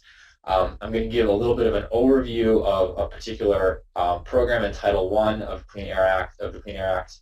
It's the New Source Performance Program, although Somewhat counterintuitively, it applies to both new and existing sources. Ryan mentioned that in his overview of the titles of the Clean Air Act. And then with that background behind us, we'll take a quick look about some emission standards that EPA has proposed for new sources, new carbon limits for new power plants under Section 111B. And then we'll take a longer look at some proposed carbon emission limits for existing power plants under Section 111D, also called the Clean Power Plan. And then integrated into both of those, I want to spend some time talking about the likely legal challenges to both standards. So the story of greenhouse gas regulation under the Clean Air Act really begins in 1999 when a group of states and other petitioners sent EPA a letter asking them to make an endangerment finding with respect to greenhouse gas emissions from motor vehicles, which is a Title II program of the Clean Air Act regulating mobile sources, and to limit those emissions. EPA denied the petition, but that denial was eventually litigated and found its way to the Supreme Court in a case called Massachusetts versus EPA, which many of you have probably heard of. The case was decided in 2007, and EPA's decision to reject the petition and to not address whether greenhouse gases met the endangerment criteria, which is the prerequisite for regulating those pollutants under Title II, was rejected by the Supreme Court. The court found that greenhouse gases meet the statutory definition of air pollutants under the Clean Air Act and had to be considered by EPA. So not only that, the court held that EPA could not avoid deciding the endangerment question. It had to look at greenhouse gases as air pollutants, see if they met the statutory criteria, and that they contributed to air pollution reasonably anticipated to endanger public health or welfare. So it didn't tell EPA what the outcome had to be, but it forced the agency to look at the question. So flash forward a few years, and in 2009, EPA did exactly that. They finalized their endangerment finding late 2009 and focused on 6 anthropogenic greenhouse gases. I've listed them all here. At the top of the list, the most significant, carbon dioxide, which accounts for 82% of all U.S. greenhouse gas emissions. The next highest on the list, methane, 10%. The others below that have decreasing percentages. They're not emitted as much as methane or carbon dioxide, but they have much more significant global warming potentials.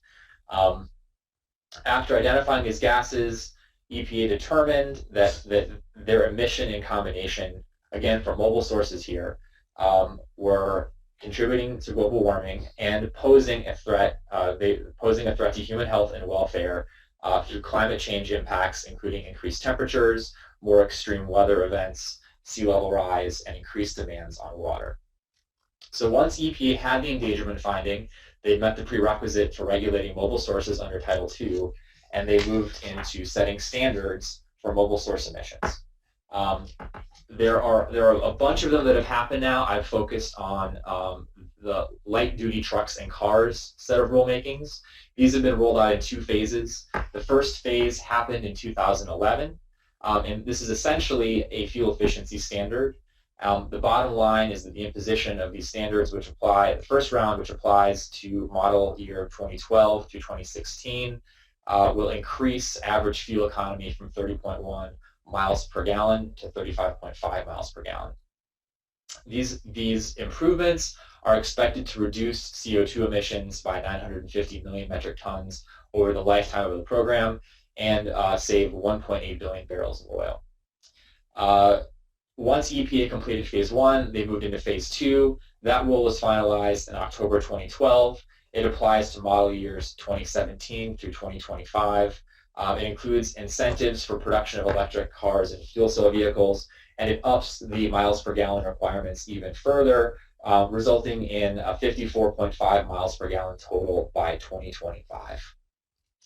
So with the completion of the mobile source standards, EPA certainly wasn't done. They had finally satisfied the 1999 petition. They'd taken a look at greenhouse gases. They'd made an endangerment finding. They'd regulated emissions from mobile sources. But that's not the end of the story because of a concept I've called cross-triggering. And as we've heard throughout the first hour and 20 minutes, the Clean Air Act has multiple different ways of attacking air pollution from different pollutants and different sort of emitters, stationary sources, mobile sources. We've heard about air toxic pollutants. We've heard about criteria pollutants. Even though all of these programs operate independently, it's sometimes the case that treatment of a pollutant or a source category under one program cross-triggers or forces the agency to do a parallel regulation in another section of the Clean Air Act. And that's sort of the next sequence in the story of greenhouse gas regulations under the Clean Air Act. Once the mobile source rules or the tailpipe rules were completed, EPA's interpretation of the Clean Air Act was that this rule cross-triggered regulations under the PSD program and the Title V program, both of which Ryan described in some detail in the first hour. Now, to remind you, the PSD program applies to major emitting facilities and attainment areas, generally at thresholds of 250 tons per year of any air pollutant. So if any major source emits more than 250 tons of something, it's swept up into the PSD program. Now, the statutory language is any air pollutant, and for many years, EPA had interpreted that language to mean not any air pollutant, but any regulated air pollutant. Similarly, for Title V, there's a 250 tons per year threshold. Again, any air pollutant interpreted to mean any regulated air pollutant. So when greenhouse gases became regulated under the tailpipe rule, EPA issued something that they called the timing rule or the triggering rule in 2010 to specify that the agency now considered those pollutants subject to regulation under PSD, and that would begin to apply on January 2nd, 2011, when the automobile standards went into effect. But this also created a big problem that the agency confronted at the same time. The 250-ton thresholds have worked well for decades with respect to criteria pollutants, but CO2 emissions occur in much, much bigger quantities. So a 250-ton source of NOx might be a big industrial facility. A 250-ton source of CO2 might be a restaurant or a coffee shop. So this created a huge practical problem that the agency recognized right away. And to solve it, the same year that they issued the timing rule, they also issued something called the tailoring rule. And to sort of put this into perspective, I've included some numbers on this slide. Absent the tailoring rule, simply adopting the agency's traditional any regulated pollutant cross-triggering approach, the Title V program would have increased the number of sources covered from 15,000 to 6 million. That's a huge increase. And similarly, under PSD, the number of permitted facilities would have increased from 300 per year to about 40,000 per year. This would have been a huge administrative burden, one that the agency recognized was untenable. So to fix this, they adopted the tailoring rule, which instead of going with the statutory written 250 tons per year threshold, instead increased it to 75,000 tons per year for CO2 initially, and then sort of phased in some other sources moving deeper into the future. And I'm not going to sort of discuss those in great detail, but the basic idea, basic concepts are the mobile source rule triggered application of PSD and Title V, and when EPA was trying to figure out which sources to include, they realized that it would be felt that it would be overly inclusive and unworkable to some extent, so they came up with the tailoring rule to try to solve that problem. So once this initial bundle of regulations was finalized, the tailpipe rule, the triggering rule, the timing rule, the triggering/timing rule, the tailoring rule, and the endangerment finding, they were immediately litigated. And they were all sort of bundled up into a single lawsuit that went to the DC Circuit. And when the DC Circuit decided the case, EPA won across the board. All of their rules were upheld. It was a huge victory for the agency. But then, of course, it was appealed to the Supreme Court, where things went a little bit differently. That case was called Utility Air Regulatory Group versus EPA. It was decided about a year ago. Though the Supreme Court did not consider challenges to the tailpipe rule or the endangerment finding, those were left entirely intact, still significant victories for the agency. they did take a close look at the tailoring and the triggering rule, and EPA lost. Although the scope of that loss is a little bit complex to figure out. The court held that EPA cannot tailor the statutory emission threshold. So they did not allow the agency to read the statute, say 250, and instead say, well, 250 isn't workable here. We're going to use 75,000 instead. So the Supreme Court said, can't do that. The statute is the statute. And in fact, the fact that everybody agrees that applying a 250 threshold is unworkable is a pretty strong sign that you shouldn't be deploying this program on CO2 emissions in the first place. So the bottom lines were that the court found that EPA cannot require stationary sources to obtain PSD or Title V permits based solely on their potential greenhouse gas emissions. So that solves the restaurant problem. So if you have a restaurant that's emitting more than 250 tons of CO2 a year, you're not regulated because EPA can't get you that way. But the court did allow the agency to regulate sources who were already subject to stationary source permitting requirements due to their emissions of conventional pollutants, so criteria pollutants covered by the NAAQS. They can be required to participate in the PSD and Title V programs, which means they have to install BACT for greenhouse gases, but only if the source emits more than a de minimis amount of greenhouse gases. So even though EPA essentially lost both the timing and the tailoring rules, the end result in terms of the emissions consequences are fairly limited. The anyway sources, so the sources that are regulated by PSD anyway, but also emit large amounts of greenhouse gases, those are still covered by BACT under PSD. And in the litigation, the government attorneys who were defending the tailoring and timing rules estimated that 83% of all stationary source greenhouse gas emissions are covered by this anyway source rule. So 83% of the emissions that EPA was trying to cover with its rules are still in place. They're still regulated under the program, under the PSD program. And the remaining sources that EPA was forced to give up on, so the sources that were going to be included solely based on their emission of greenhouse gas emissions, only accounted for about 3%. So that is really the first big wave of greenhouse gas emission regulation that we've seen under the Clean Air Act. It ran in terms of rulemakings from, it started the litigation in 2007 with Massachusetts versus EPA. First real rulemaking in 2009, then more in 2010, some extended to light-duty vehicles more recently.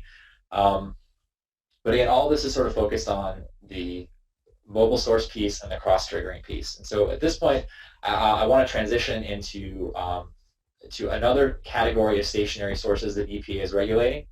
And to do that, I want to spend a couple seconds talking about where greenhouse gas emissions in the U.S. come from. So the pivot that EPA has made after the mobile source issue is towards stationary sources and in particular power plants. And this slide should show you exactly why they're doing that. On the left, I have a chart that I borrowed from EPA's annual inventory of U.S. greenhouse gas emissions. It tells you where the total sum of U.S. greenhouse gas emissions come via sector. On the right-hand side, I focused just on carbon dioxide emissions. You can clearly see that the two biggest wedges are the transportation sector and the electricity sector. So the first part of our presentation, we've talked about EPA's attempts to regulate carbon dioxide and greenhouse gases from transportation. The next biggest wedge that's left is the electricity or the power sector. So it makes a lot of sense for the agency to go there next. And they're going there with Section 111 of the Clean Air Act. Section 111 of the Clean Air Act has two key provisions. Section 111, for purposes of this discussion, Section 111B for new sources, which also includes modified and reconstructed sources, which I think we heard a question about earlier. And then Section 111D includes existing sources. So in terms of the pie chart I just showed, the big reductions are really available under Section 111D. But in order to get to D, you have to do a B first.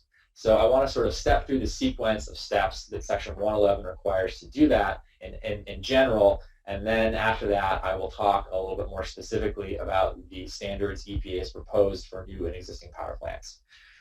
So under Section 111B, the first thing that needs to happen is an endangerment finding. And I've given you the language from the statute on the slide. So if you can review that on your own. Once, and this is very similar to the type of endangerment finding that's required under Title II for mobile sources, and in fact, in this rulemaking, the agency has essentially cross-applied their analysis from the 2009 mobile source endangerment finding to an ongoing rulemaking for stationary sources in 2015. Once EPA makes the endangerment finding, they then establish federal standards of performance for each source category. So again, this section of the statute can be applied generally to different source categories. Here we're going to be talking about power plants. Once you've completed 111B, you can move to 111D, which applies to existing sources. And so as above, we're talking about combinations of sources and air pollutants from those sources. But in order to use 111D, there are 3 requirements set out in the statute. The first is that the air pollutant that you're regulating can't already be covered by an act, can't already be a criteria of pollutant. Secondly, and this is a contested point, but I'll just sort of give it to you flatly, and we can talk about the legal wrinkles later. The source regulated cannot be a source category that's already regulated under Section 112. This is actually disputed. That's one view of this language. The other view is that it actually just applies to pollutants covered by Section 112. Put a pin in that. We'll discuss that in more detail later. And then the third requirement is that there has to be a 111B standard in place. So in order to use 111D on carbon dioxide from power plants, carbon dioxide can't be regulated as an X, power plants can't be regulated under Section 112, and there has to be an existing source standard for CO2 emissions from power plants. So if all of these criteria are met, EPA issues emissions guidelines, and this is an important deviation from Section 111B, where EPA directly issues standards of performance. So under D, EPA issues guidelines, and then the state looks at those guidelines and uses them to set its own standards of performance. And the standards of performance that the state sets they have to be consistent with the guidelines, and much like in the criteria pollutants SIP context, EPA will receive the state plan, they will review it for consistency with those guidelines. If the plan is inconsistent, or if at a later date the agency decides that the state isn't properly enforcing the plan, the agency can step in with its own federal implementation plan and set standards of performance directly for the state. So the key here, the sort of where the rubber meets the road, are the standards of performance. So what do those look like? Standards of performance are also defined in Section 111. They mean a standard for emissions of air pollutants which reflects the degree of emission limitation achievable through the application of, and here are the key legal terms, the best system of emission reduction, which, taking into account the cost of achieving such reduction and any non-air quality, health, and environmental impact and energy requirements, the administrator determines has been, again, key language, adequately demonstrated. There's always a lot of alphabet soup with the Clean Air Act. We've heard of BAC, we've heard of MACT. This is another one to add to the mix, BSER. BSER is the acronym that stands for, it's sort of the legal term of art that encapsulates the type of analysis and the type of factors that EPA has to balance when setting standards of performance, when setting stringency for source types regulated under Section 111. And again, remember the BSER applies slightly differently whether we're talking about 111B or D. In the case of 111B, EPA uses BSER to directly set the standard itself, whereas in D, EPA uses the BSER to set guidelines that the state has to follow when they're setting the standards of performance. So with that, let's take a look into what EPA is actually doing now. The first major rulemaking I want to touch on is the 111B standard for new power plants, new units. That standard was proposed on September 30th, 2013, published quite a bit later in the Federal Register on January 8th, 2014. I said re-proposed here because the agency initially attempted to propose a standard in 2012. They received about 2.5 million comments on that proposal, and they decided to essentially withdraw that proposal and replace it with a new one in late 2013. The proposal sets separate standards for new coal and natural gas-fired plants, For coal-fired plants, the standard sets an emission limit of 1,000 to 1,100 pounds of CO2 per megawatt hour. So this is a rate-based standard. It doesn't tell owners and operators of coal plants how much CO2 it can emit. It tells them how efficiently they have to generate power. So the upper bound is 1,100 pounds of CO2 per megawatt hour for each generation. And that is based on EPA's BSER determination, which they looked to carbon capture and sequestration. CCS came up a little bit earlier. Ryan discussed it in his slides about what the BACT analysis looks like. There he noted that CCS typically doesn't qualify for BACT. Here the EPA determined that it does count for purposes of a different acronym, BSER. For natural gas-fired units, the analysis was a little bit different. But the limit ended up the same. There, the agency looked out at the inventory of new natural gas units and basically set the rate at the rate at which the most efficient, newest units were operating, which again is 1,000 to 1,100 pounds of CO2 per megawatt hour. This rule has been at the proposal stage for more than a year now. We don't know exactly when it's coming out. The agency has been on the record as saying it will come out in mid-summer 2015, whatever that means. There's a lot of tea leaf reading going on now. I think those of us that have been following this very closely expect it within the next few weeks. And other than that, we know that it's going to have to come out before or more than likely on the same day that the standard for existing sources comes out, because as you may remember, that's required by Section 111 of the Clean Air Act. You have to have a new source standard before you can issue an existing source standard. So before we talk about the existing source standard, I want to sort of preview some of the likely legal challenges that the new source standard will face. And there are many. I want to pick out one big one, and it's the question of whether carbon capture and sequestration actually counts as BSER. So when I went through the definition of BSER, I noted that the words adequately demonstrated are very important. So there's a sense in which in order to qualify for BSER, you should be able to sort of look out in the sector and see the technology deployed. EPA spends a lot of time in the preamble to the rule arguing that CCS is BSER. And in particular, it cites 4 key examples of commercial scale coal-fired power plants that are in the process or have installed CCS technology. And I've listed all 4 of them here. There's one in Mississippi, one in Texas, one in California, and one in Canada. But immediately after the rule was proposed, many opponents said, this isn't good enough. The number of examples that you've cited aren't sufficient to adequately demonstrate the technology. Your analysis isn't right, and this isn't going to hold up. That argument was amplified shortly thereafter by some language that people started pointing to in the 2005 Energy Policy Act. Again, I've quoted it for you here. It's a little thorny, so we're not going to go all the way through it. But the essential background is that the 2005 Energy Policy Act created a Department of Energy program called the Clean Coal Power Initiative, which authorized $200 million in funding to help develop clean coal technologies with less air pollution.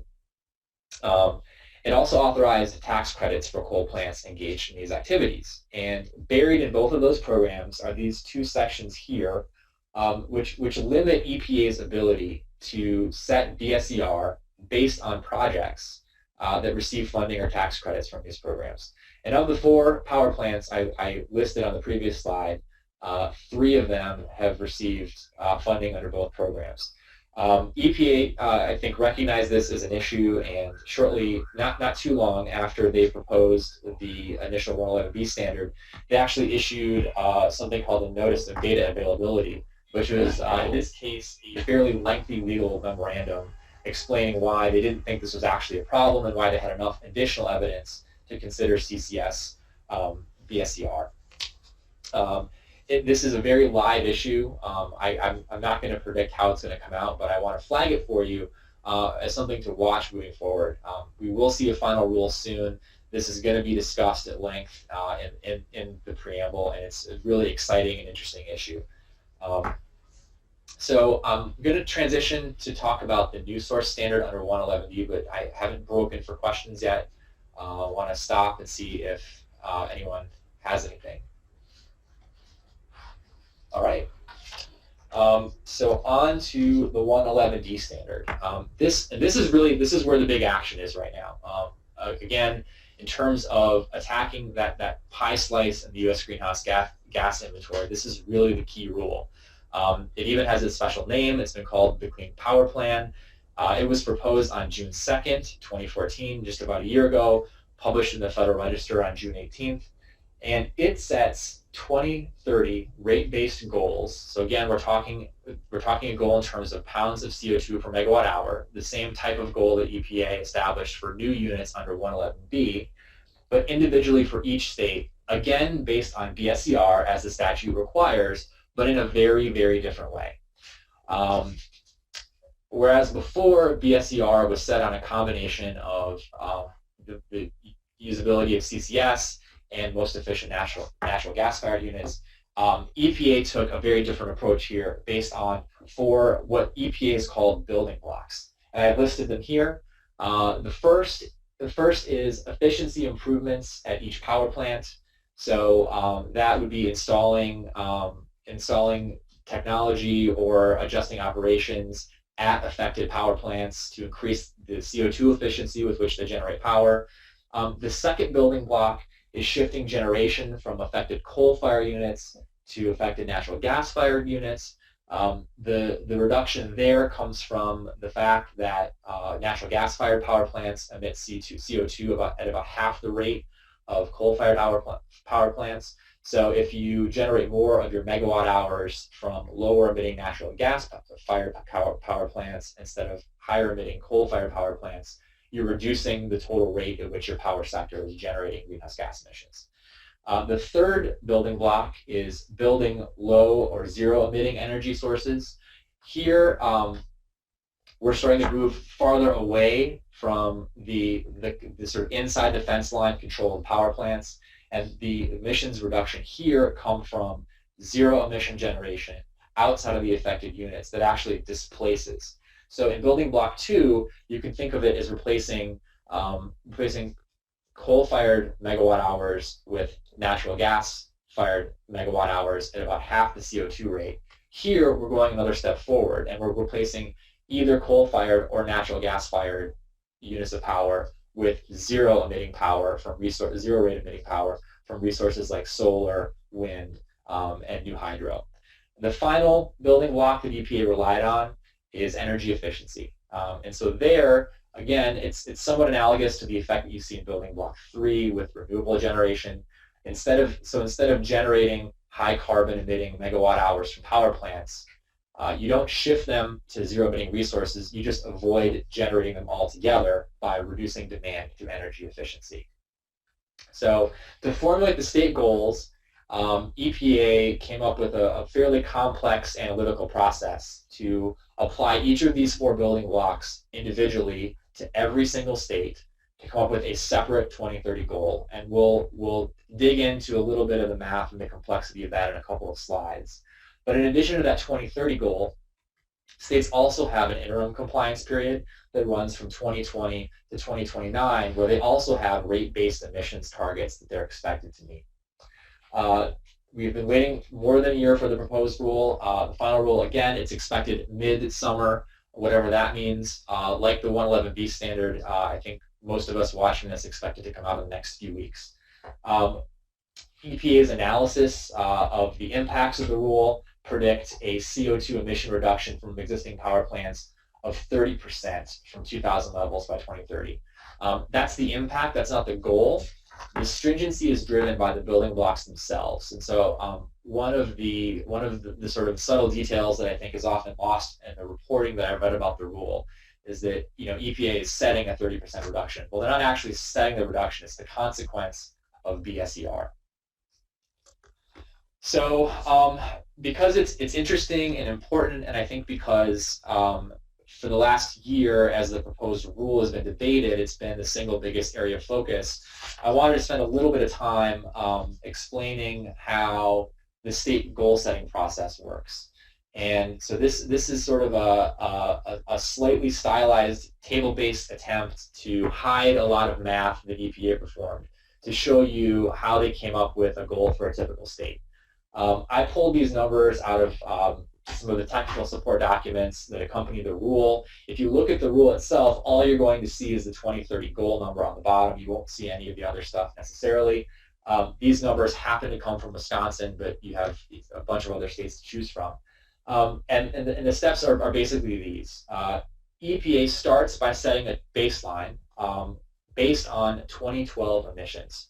So for each state, the agency went out and inventoried all of the coal-fired, the oil-fired, the natural gas-fired, the fossil-fired units that are going to be covered by this rule, and took emissions and generation data. And there are a few other offsetting factors that I'm glossing over, but they used all that data. They put all of the mass emissions in a numerator, all of the power generation in a denominator, and use that to calculate emissions rate. So here, the 2012 baseline is 1,827 pounds of CO2 per megawatt hour. And to get from there to the 2030 goal, they applied each of their 4 building blocks in sequence. So building block 1, 6% heat rate improvement, you lose 99. Building block 2, increasing natural gas generation, you lose 241. Building block 3, you lose 108. Building block 4, you lose 176. The end result is a 2030 goal of 1,203 pounds of CO2 per megawatt hour. In this case, that represents a 34% reduction from the 2012 baseline. That's right in the middle of what you see across the board. If you take an unweighted average of the rate reductions that EPA set, the average reduction is about 33%. So how stringent is this? Well, it's really hard to tell because there's a lot of diversity among the state goals. The final goals range from about 1,700 pounds on the high end to 215 pounds per megawatt hour on the low end. That's a huge range. Thinking of it in terms of absolute reductions, again, big range there, 815 to 59, lots of variability. In terms of percent reductions, 72% is the high requirement and 11% is the low. So these are really all over the board, depending upon how you look at it. And you can really see that in the next slide, which I borrowed from a report by the Brattle Group. And this really encapsulates the really fascinating complexity of this rule and the ways in which EPA has tried to really customize this to reflect the individual circumstances of each state. And so for each of these columns is sorted based on the 2012 baseline. And then the gray bar below is where the 2030 goal works. And so you can see the gray bars don't line up anymore. It doesn't just move from top to bottom, which means that, again, there's this big variability. Just because you have the highest rate in 2012 doesn't mean you're going to be required, you're going to get the highest rate in 2030. Each of the colored regions that take you from the 2012 baseline to the 2030 goal represent the contributions of different building blocks to the final goal. This is a really interesting chart to look at. I want to move us along, but I also want to note that it has these wonderful reference lines that show you what the average emission rate for a coal-fired power plant is and the average CO2 emission rate for a natural gas-fired plant. So I want to focus on the lower line, sort of the peach-colored line for natural gas units. And just to make an interesting implementation observation, if you are a state whose goal, the gray bar, is above that line, it means that you have a compliance opportunity by relying solely on new natural gas-fired units. So if you retired all your coal plants and replaced them with natural gas, you're going to emit at a rate that gets you compliant. That's a big expensive shift, but that's at least an option.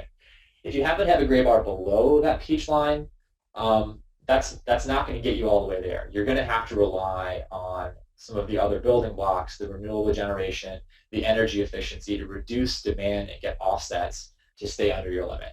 So the way that these goals play out is very different for different states. It requires different amounts of effort. It's very reflective of a lot of diversity among states and the way that their power sectors are set up. So I want to turn now from stringency to talk about briefly about implementation itself. It's an entirely separate area of the Clean Power Plan. and maybe one that we can talk about a little bit more in the questions. It's an area that the association that I work for, NACA, spends most of its time working on. State plans, implementation plans are due in 2016. There's a question mark there because that deadline is a little bit uncertain until we know what the final rule says. Generally, states will have 1 year from the final rule to submit a plan, but they have the option of a 1 and in some cases a 2-year extension. Really critically, states can actually choose to convert their rate-based goal into a mass-based goal. They can also choose to join with other states to pursue multi-state compliance approaches. And really importantly, and this is a big part of the flexibility of 111D, which is, as you may recall, EPA doesn't set the standards of performance, they set guidelines, and then it's up to the states to actually figure out how to implement them. States don't have to follow the building blocks that EPA used. They can use different combinations of the building blocks, relying more heavily or less heavily on renewable energy or other sources depending upon what they want to do. And they can also come up with other mitigation strategies like fuel switching at coal-fired power plants to meet the targets. States also have a lot of decisions in terms of how they allocate enforceable obligations and decide who is ultimately responsible for the emissions targets. And again, as I mentioned before, if a state plan is not satisfactory or it's not timely, EPA can impose a federal plan. And we'll find out a little bit more about what that looks like in midsummer as well, when we expect EPA to issue a proposed federal plan.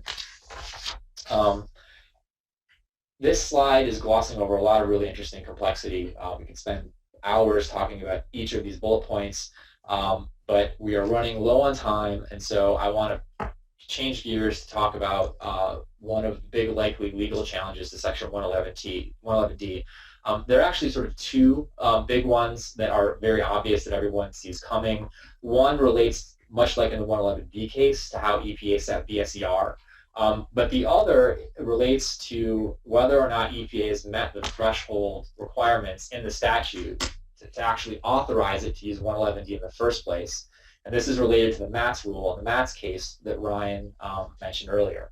And to highlight that, I've cut and pasted the applicable section of the U.S. Code. So this is 111D, and the highlighted text gives you those 3 prerequisites I mentioned earlier. So in order to use 111D, the air pollutant can't be regulated as an AX, the source category can't be covered by 112, and a 111B standard has to apply for the source category. Now, as we know from Ryan's summary of the MATS case, EPA finalized a rule in 2012 that limited mercury emissions from power plants. So under the reading of the statute that I just gave you, because EPA has regulated mercury from power plants under 112, they can't regulate CO2 from power plants under 111 because the source category, power plants, has already been regulated. So if that's what the statute says, why on earth would EPA issue a regulation in 2011 and then years later issue another regulation, issue a regulation under 112, and then years later issue another regulation under 111 that's sort of flatly prohibited by the text of the statute? And to understand why EPA did that, you have to sort of flip a little bit deeper in the code to a section that's often ignored, the amendment section. I've pasted an excerpt from that as well, and the important piece are the 2 little paragraphs under the ellipsis, which give you an amendment history to Section 111D. And so the reference to Public Law 101-549 is a reference to the 1990 Clean Air Act amendments. And this section tells us that Section 302 of that act directed an amendment, a substitution, but it could not be executed because of a prior amendment. And then the next paragraph tells you what that prior amendment was. This is really, I don't know if any of you have tried to read a statute, but it's or read a congressional law.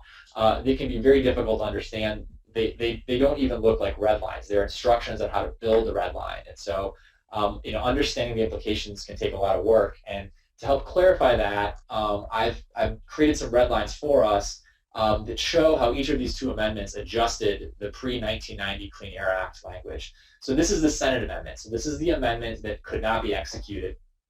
And it simply deletes a reference to 1A because another section of the Clean Air Act, the 1990 amendments, significantly revised the toxics program, so that section did not exist. But if you read this, the requirements read a lot differently from the ones that I mentioned earlier. So starting with A, you can set standards of performance, and then moving to I, where you don't have an AX, or the air pollutant is not included on a list. Sorry, where the air pollutant is not included on a list published under Section 7408A or 7412B. It's only air pollutants. There's no reference to source categories at all. And so instead of reading the statute to say you can't use 111 to regulate source categories covered by 112, this reads as you can't use 111 to cover pollutants regulated by 112. The mercury rule regulates mercury. EPA isn't using this section to regulate mercury, so under this amendment, that would be okay. But of course, that's not the end of the story. This is the other amendment, the one that was ultimately executed by the office that turned the congressional legislation into the U.S. Code. And that instruction deleted the entire reference to 112 and then inserted a new reference to that section alongside a reference to source categories. And this is, in short, a big legal mess. It's a really interesting question. It's fascinating. It's not obvious on the face of the U.S. Code. You have to dig into the amendments. You have to dig into the Clean Air Act to see it. And it's one where there's really no clear case on point. EPA's position is to read these conflicting amendments, interpret the statute within the context of the larger programs, and say that it's okay to regulate power plants for CO2, even though they've already been regulated for mercury under the other section. Opponents of the rule, of course, take a different view. So this is sort of a resummation of the 111D requirements. I've broken it down so it's a little bit more readable. In addition to this debate about the meaning of these two conflicting amendments, I think there's also a bit of inartful drafting on the part of the House. If you read the language that appears in the U.S. Code carefully, it's not the best way they could have said exclude source categories. And so I think that when this is litigated, you're going to see EPA defending its position on really on two fronts. The first being the conflicting amendments and interpretation based on smoothing those out. And then the second is, as maybe a fallback position, okay, even if you accept the House amendment, that language isn't particularly clear. So at the end of the day, looking back to the requirements that the statute sets for 111D rules, we find that there is not currently an AX for CO2, so EPA is fine there. But on the 112 mercury side, it's a little dicier because EPA did finalize a rule in 2012 under Section 112. And then the final requirement, the 111B requirement, keep in mind that's also going to be challenged. So there's a lot of interesting sort of legal peril for the agency. This is a rule that's going to be heavily litigated. There are a lot of interesting, meaty issues for the agency to respond to. And in fact, even though the rule is only at a proposed stage, this has already happened. There was a case that was argued in the DC Circuit this year called In Re Murray Energy. And it was an attempt to strike down the proposed, not final, the proposed Clean Power Plan based primarily on the MATS rule, on the mercury rule for power plants under Section 112. Now, the Clean Air Act has a number of special, there are a number of requirements. They're special jurisdictionally and in terms of the posture of the case. The two that are important here are that challenges to rules with national scope have to go to the DC Circuit, and the rule must be a final agency action. And in essence, In Re Murray Energy was a set of three kind of creative, interesting arguments to try to get around the final agency action problem to get the court to decide the case on the MATS issue. I've listed them here. One relates to a not often cited statute called the All Writs Act. The second argued that EPA's public statements about the certainty that it would be issuing a 111 rule for power plants in and of itself constituted a final agency action that was reviewable. And then the third was based on a 2011 settlement agreement that EPA made with states and environmental groups to issue a 111D standard for power plants. And in short, the DC Circuit rejected all three of these claims in a recent decision. It was fairly simple, straightforward. They didn't touch any of the interesting, meaty statutory questions, but this is definitely something that is teed up for future litigation. So where are we? There's no easy bottom line for greenhouse gases at this point, because there's so much exciting new stuff that's about to happen. We're awaiting a final rule for new sources under 111B. We're awaiting a final rule for existing sources under 111D. We're awaiting a proposed federal plan. All of those things are probably going to come out on the same day. It feels exactly analogous to, I thought back to law school when you're sitting in a room waiting for your exam, and there's this sort of horrible moment where everyone's sitting with their laptops, and as soon as the exam comes out, there's this moment of silence, and then the first keyword goes, and it's nuts. And that's kind of what this is going to be like. When that happens, there's going to be a lot of litigation, and there's going to be a lot of hard looks and serious efforts from states to figure out how they're going to implement it. And then in addition to that, we have the muddiness of the MATS rule, how that's going to be resolved, whether the rule is remanded or vacated, and how that might affect some of the legal challenges as well. So I think with that, I should stop, and we should open for questions.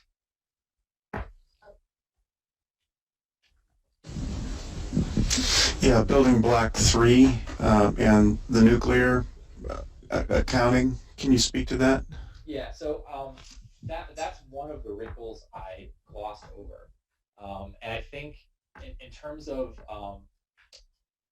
so what EPA tried to do was incorporate nuclear both into the way that the goals were set and into the types of activities that were accountable for compliance purposes in a way to carve out a slice for nuclear as a way to reduce CO2 emissions from the power sector.